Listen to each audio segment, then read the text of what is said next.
Welcome back to the Traders Network show, broadcasting worldwide from Greenwich, Connecticut. I'm Matt Bird. We're here at continued coverage of the Greenwich Economic Forum, and my next guest needs very little introduction on the local and state political scene. He is the sixth-term mayor, first select, of Greenwich, Peter Tesei. Peter, welcome to the show. Pleasure. Thank you. Six terms. That's 12 years as the mayor and first select, running economic development and overseeing the growth of the community and contributing to the state's economic development. Yesterday, you and the governor were on a polarizing panel, a discussion on economic development, and there was a number of thought leaders afterwards. What are some of the big takeaways from yesterday? Well, I think that we have a very vibrant economy here in Southwest Connecticut.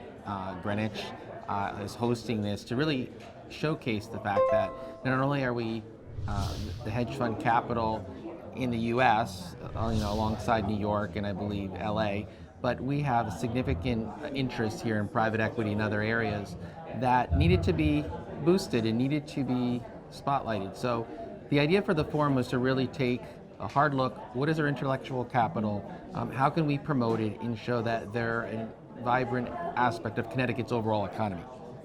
And so we do have challenges in Connecticut. Clearly they were talked about in terms of legacy costs, in terms of revitalizing our urban areas, looking at education, achievement in their inner cities. And I think the overall consensus I took away is that we can harness these resources from the private and corporate and solve some of these social or public challenges in education. Through public-private partnerships. Correct. I mean, and then this forum is a great example of that, of all those mechanisms at work. And GEF is providing an enormous echo chamber, if you will, for that advocacy.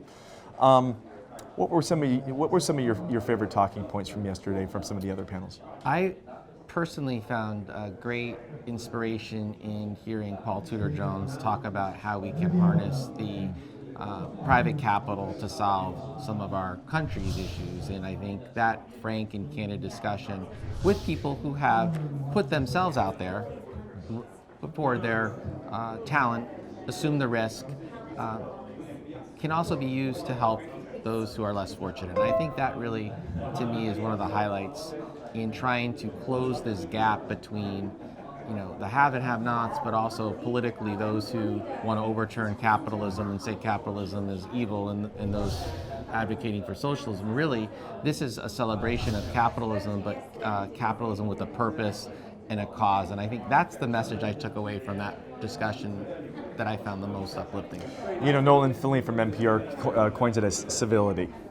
And it's important. Politics today is getting to the point that it's become so polarized on both sides that we got to find the middle ground, because we all go to the same ball games together, we all do the same stuff together.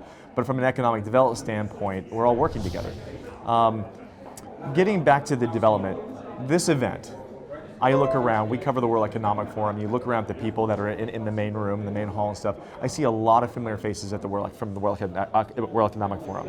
And they have descended here to Greenwich. And you've played a large proactive role in putting this event together. Tell us about what you had to go through in order to So we began about 3 years ago with the whole idea that we wanted to showcase the value of the financial services to not only Greenwich, but to the greater region, Connecticut. And we approached Ray Dalio, who has been a wonderful citizen to Greenwich, and presented the idea to him and asked for his support. And he did ask us, why do you want to do this? What do you hope to accomplish with it? And after a few minutes, he's like, okay, I'll see what I can do to help you. And I think with his endorsement and support, we were able to really launch the first one. I don't think without him we would have had the success we did. And I think he's been able to attract draw like a magnet so many diverse, talented speakers, and it's really enhanced, I think, the overall image, not just of Greenwich, Connecticut, but also for the state of Connecticut in our area. Yeah, Ray Dalio he's pretty a magnetic figure here for the Greenwich area. His name comes up in almost every social circle and in every discussion about economic development in the area. How big of a role does he play for the community? Well, he's been very civically minded. Every year he supports a Greenwich Town Party. It's been about 9 years, and that's a big music celebration. He firmly believes that music brings people together. It's a model that has taken place in communities in Spain where his wife is from, and it really has changed the dynamic here because it, brings together your investment people, your tradespeople, your service people, all together on one day to celebrate life, music, the town, and I think he's carried forth that philosophy in his life and business, and I think that's certainly helped Greenwich, and we're very blessed that he lives here because he's been a very supportive citizen of Greenwich. Him and one of his partners, Ray Rivers, who I've actually known for over a decade, and I bumped into him here. He's a delightful man as well. He is. He's got a lot of energy, a real appreciation for jazz music, and an integral part of the festival as well. So we're very blessed that he chose to endorse this and give us the start, and I think now it's really taken on a life of its own, and I'm looking forward to next year's, where we look to really try to expand and incorporate different spheres of interests. I think art and culture is going to be a big part of what we try to bring into it.